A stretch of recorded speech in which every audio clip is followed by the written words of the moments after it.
Hello दोस्तों, good morning. तो आज देखो मेरे पास ये क्या फ्रूट है। ये बेसिकली इसको कोकबोरोक में हम अटाफल बोलते हैं। आप कमेंट करके बताओ हिंदी में या इंग्लिश में क्या बोलते हैं इसको। ये काफ़ी ऑर्गेनिक होता है, काफ़ी अच्छा होता है खाने में और इतना महंगा भी नहीं होता, लेकिन काफ़ी न्यूट्रिशियस होता है। ये फ्रूट काफ़ी अच्छा है। तो अगर आपको ऐसा मिले बाज़ार में तो खरीद के खाओ इसको। अभी मैं इसको तोड़ के खा के दिखाता हूँ आपको। तो दोस्तों, तोड़ने के बाद ये कुछ ऐसा होता है। देखो अंदर बीज होता है इसका, तो ऊपर का ये जो होता है इसको खाना होता है। ये काफ़ी टेस्टी होता है और काफ़ी फाइबर होता है इसमें, काफ़ी विटामिन और मिनरल्स होता है।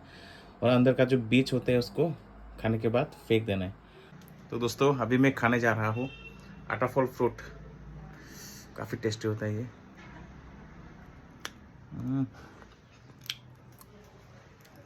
ऐसे खाते हैं इसको। तो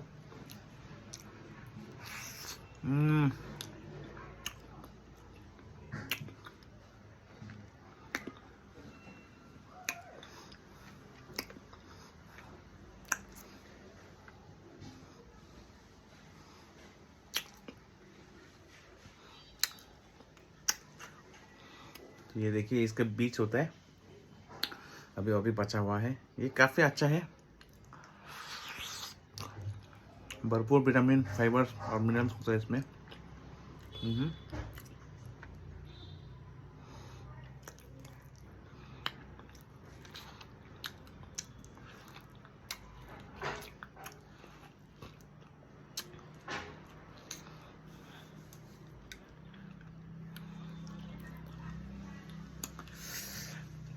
तो दोस्तों, काफ़ी टेस्टी है। अगर आपको भी बाज़ार में मिले तो खरीद के खाओ। आटा फल बोलते हैं इसको। काफ़ी टेस्टी होता है और काफ़ी न्यूट्रिशियस होता है। Bye bye.